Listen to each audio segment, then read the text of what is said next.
Baik, bismillahirrahmanirrahim. Assalamualaikum warahmatullahi wabarakatuh. Selamat pagi dan salam sejahtera untuk kita semua. Teman-teman, kita ketemu lagi di perkuliahan perdana ya setelah kita Lebaran kemarin. Nah, jadi terdapat kendala kemarin itu, pertama karena jaringan juga, dan karena mengingat kuota juga dari teman-teman. Nah, jadi memang dalam kondisi daring ini tidak seefektif tatap muka, tapi mudah-mudahan selanjutnya kita bisa tatap muka ya. Baik, kita lanjut kuliah hukum dagang ya. Sebagaimana yang telah dijelaskan di kuliah pengantar kemarin, nah teman-teman sudah mendapatkan gambaran umum mengenai hukum dagang. Nah itu masih secara secara garis besar. Nah oke, mari kita lanjut. Jadi apa sih yang dimaksud dengan hukum dagang? Kenapa mata kuliah yang kita kontrak di semester 4 ini namanya hukum dagang? Nah, jadi hukum dagang ini biasanya ada juga yang menyebutkan dengan hukum perusahaan. Nah, tapi itu beda konsep ya. Nah, jadi kalau pengertian menurut secara di dalam hukum KUH Perdata dan KUHD-nya secara eksplisit itu tidak diatur. Nah, tapi para ahli mengemukakan pengertian dari hukum dagang itu adalah hukum yang mengatur tingkah laku manusia yang turut melakukan perdagangan dalam suatu usahanya memperoleh keuntungan. Nah, dapat juga dikatakan bahwa hukum dagang itu adalah hukum yang mengatur hubungan antara hubungan hukum antara manusia dan badan-badan hukum satu sama lainnya yang dalam perdagangan, lapangan perdagangan. Nah, jadi bicara tentang hukum dagang, tentunya kita tahu dulu nih bahwa hukum dagang itu tetap di dalam ranah hukum perdata gitu. Nah, subjek hukumnya ya tentunya di dalam tidak terlepas dari subjek hukum yang sudah kita bahas terlebih dahulu di pertemuan sebelumnya. Nah, kalau hukum dagang itu mengatur tingkah laku manusia yang berkaitan dengan perdagangan, nah berarti orang-orangnya di sini siapa saja gitu, cuman aktivitasnya apa aja yang diatur. Nah, ini di dalam hukum dagang tersebut hubungan hukum antara manusia dengan manusia lainnya. Nah, ini kan bisa kita garis bawahi bahwa ini di dalam lapangan hukum perdata, private, artinya hubungan hukum yang mengatur hubungan hukum yang timbul akibat adanya hubungan antara personal, pribadi, individu dengan individu lainnya. Kemudian individu dengan badan hukum lainnya. Nah, dari pengertian hukum dagang tersebut dapat kita pahami bahwa hukum dagang ini merupakan hukum yang mengatur perdagangan dan kegiatan perusahaan di dalam menjalankan aktivitasnya. Nah, jadi di istilah hukum dagang ini ada pengertian mengenai perusahaan dan perniagaan. Nah, mana yang kita pakai nih? Kalau pengertian perniagaan itu sendiri dapat kita temukan di dalam Kitab Undang-Undang Hukum Dagang. Sementara istilah perusahaan itu tidak ditemukan di dalam KUHD tersebut.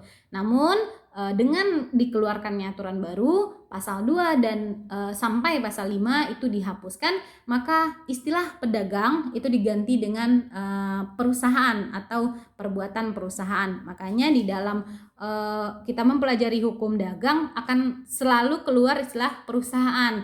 Nah, perusahaan yang menjalankan kegiatannya, dokumen perusahaan, pembukuan perusahaan. Nah, ini kan kegiatan usaha di dalam ruang lingkup pelaku usaha atau pengusaha dalam menjalankan aktivitas perusahaannya.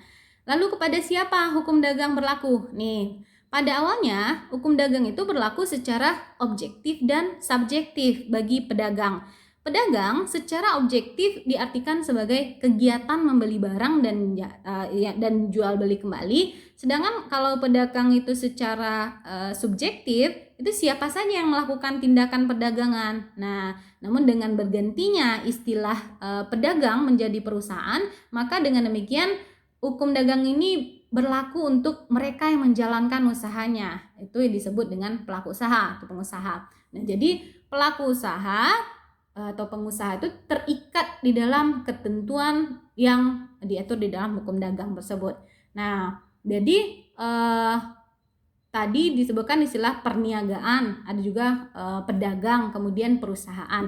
Nah, perlu kita garis bawahi kalau dulu sebelum ada perubahan dalam KUHD tersebut, ya namanya udah pedagang, dan pedagang melakukan aktivitasnya yang berupa perniagaan. Nah, dengan adanya ketentuan baru pasal 2 dan pasal 5 KUHD itu dihapuskan, maka namanya berubah menjadi perusahaan. Nah, jadi hukum dagang ya hukum yang mengatur kegiatan pelaku usaha tersebut. Nah, pelaku usaha di dalam menjalankan usahanya terikat di dalam hukum dagang.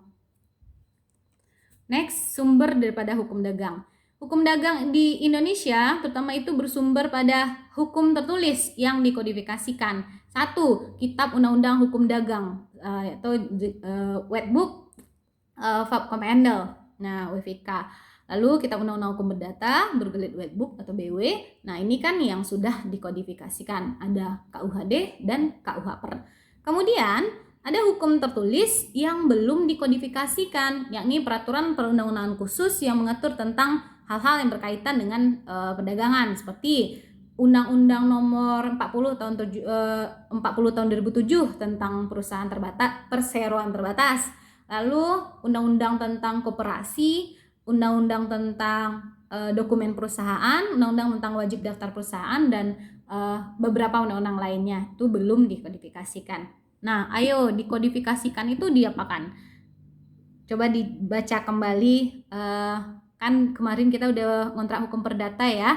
Nah, aturan itu yang sudah dikodifikasikan, yang belum. Dibuka kembali buku hukum perdatanya. Nah, jadi kepada siapa hukum dagang berlaku? Ini udah sorry. Ini nih. Bagaimana hubungan KUH Perdata dengan KUHD? Nah, jadi di dalam pasal 1 Kitab Undang-Undang Hukum Dagang itu ditetapkan bahwa KUH berlaku sepanjang tidak diatur secara khusus di dalam Kitab Undang-Undang Hukum Dagang. Nah, sifatnya itu kan pernah dijelaskan mengenai asas ya. Ada lex specialis, derogat lex generalis. Nah, itu artinya ketentuan khusus mengenyampingkan ketentuan yang umum, ketentuan yang umum. Nah, jadi hukum dagang ini termasuk dalam ranah hukum privat, bagian daripada hukum perdata. Nih, induknya hukum perdata. Nah, dia memiliki hukum dagang ini mengatur kegiatan berusaha. Pelaku usaha itu kan ranahnya tadi mengatur orang perorangan. Nah, manusia dengan manusia, manusia dengan badan hukum. Nah, itu kan di dalam korps hukum private, hukum perdata. Jadi kalau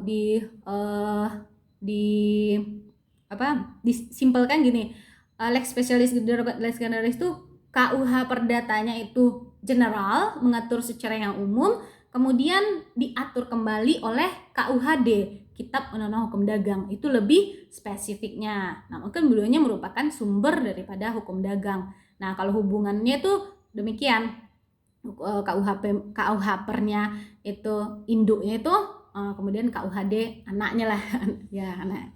Lalu kedudukan asas hukum di dalam suatu perundang-undangan memiliki kedudukan yang sangat penting dan strategis, karena sejatinya kedudukan asas hukum ini lebih tinggi dibandingkan norma hukum itu sendiri. Nah, seperti yang kita tahu hierarki peraturan perundang-undangan Indonesia.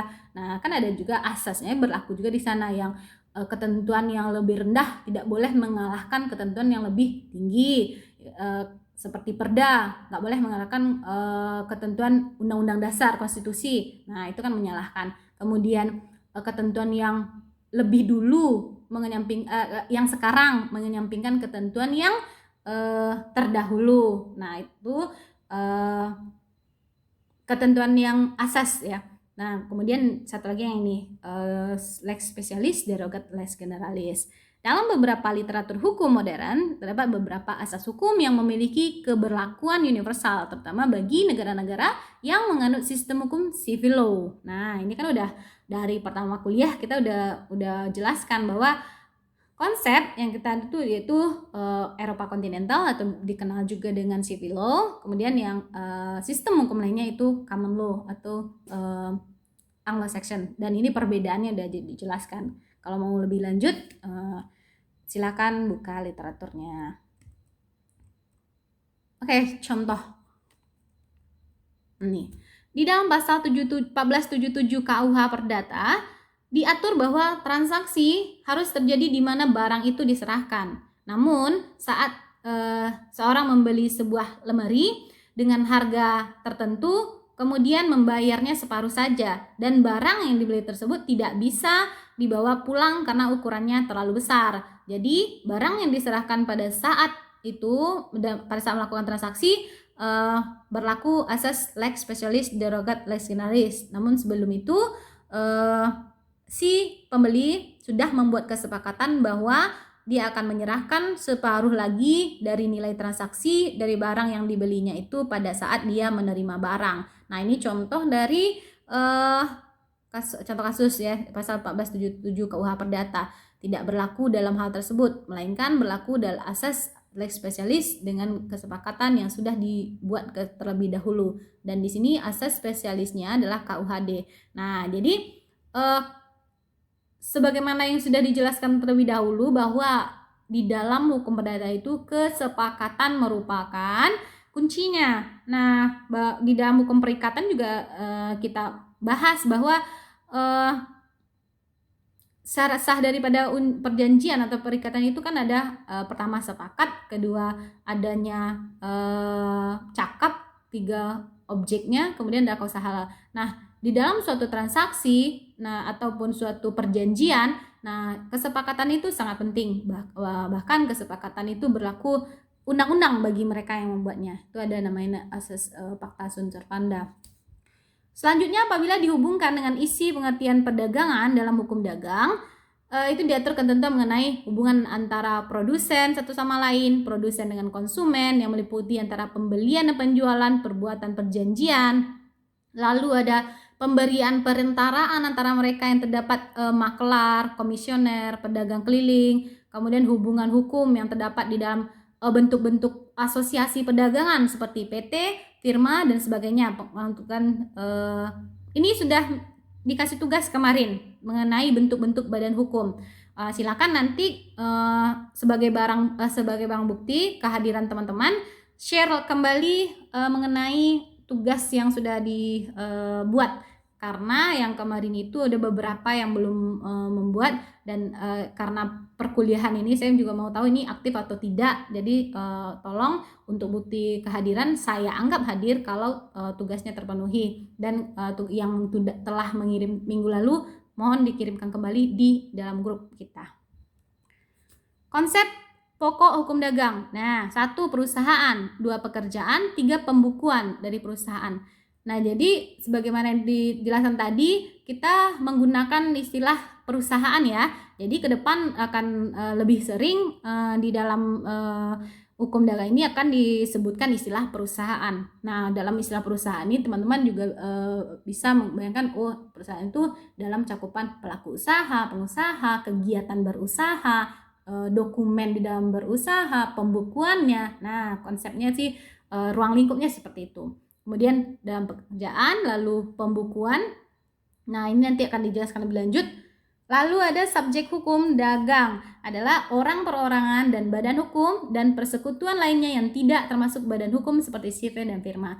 Nah, kan udah dijelaskan PT, perseroan terbatas merupakan badan hukum karena syarat-syaratnya apa? Tidak terpisah antara kekayaan pribadi orangnya dengan PT-nya. Nah, kemudian kalau CV dan firma ini termasuk ini tidak termasuk badan hukum. Mana yang firma? Nah, ini contohnya sudah dijelaskan kemarin, firma hukum persekutuan misalnya law firm, orang-orang yang bersekutu dengan profesi tertentu, yaitu firma hukum membentuk suatu, misalnya Hotman Paris and Friends, Hotman Paris and Partner, itu kan firma hukum Hotman Paris dan partnernya, dan partner ini yang tergabung di dalam suatu firma itu adalah orang-orang yang memiliki profesi tertentu yang sama. Nah, mereka berkumpul dan membuat sebuah kelompok yang berbentuk bukan badan hukum, tapi namanya firma. Lalu objek hukum dagang, segala sesuatu yang menjadi transaksi bisnis yang harus diberikan pembukuan. Nah, ini objeknya. Lalu kontrak dagang. Kontrak dagang adalah setiap kontrak yang dijalankan atau dibuat oleh orang-orang yang saling menjalankan perusahaannya, di mana pada saat menjalankannya harus patuh pada prinsip-prinsip hukum dagang seperti tertulis di dalam kontrak, yang kontrak itu kontrak standar, mencantumkan syarat penyerahan dan pembayaran barang. Nah, ini kontrak. Bicara tentang kontrak ini kan mengenai kesepakatan. Nah, diatur mengenai bagaimana nih ke depannya. Kan ketika kita memulai suatu kontrak antara kepentingan si A dengan si B, individu dengan individu, maka di dalam kontrak itu dituangkan sejak kapan kontrak ini berlaku, apa yang mereka yang menjadi objek mereka ini ada hubungan hukum. Kemudian bisa juga menjadi upaya preventif. Jika terjadi wan prestasi atau ingkar janji di kemudian hari, maka kontrak ini akan bagaimana? Atau kita akan menyelesaikannya dengan cara yang seperti apa? Atau apakah misalnya di luar pengadilan seperti arbitrase, negosiasi, mediasi. Nah, jadi di dalam kontrak itu sangat-sangat penting dalam hubungan hukum antara pelaku usaha dan konsumen dalam menjalankan kegiatan perusahaannya. Karena di kontrak itu bisa dicantumkan hal-hal yang nggak perlu, bahkan hal-hal yang supaya tidak terjadi di kemudian hari untuk meminimalisir resikonya.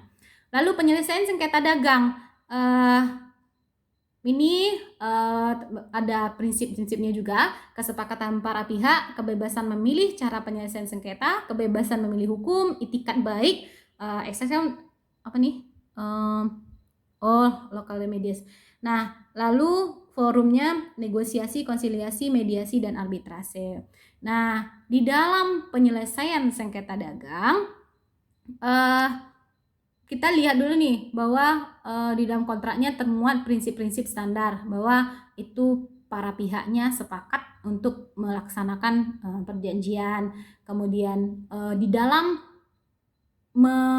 menyelesaikan sengketa dagang tersebut, para pihak itu memiliki kebebasan dalam memilih cara penyelesaian sengketanya. Lalu kebebasan memilih hukum, itikat baik, dan negosiasi merupakan penyelesaian sengketa di luar penyelesaian sengketa secara alternatif. Itu kan ada dua tuh mengenai penyelesaian sengketa itu, ada litigasi dan non litigasi. Nah, kalau non litigasi itu kan di luar pengadilan. Nah, inilah negosiasi, konsiliasi, mediasi, arbitrase.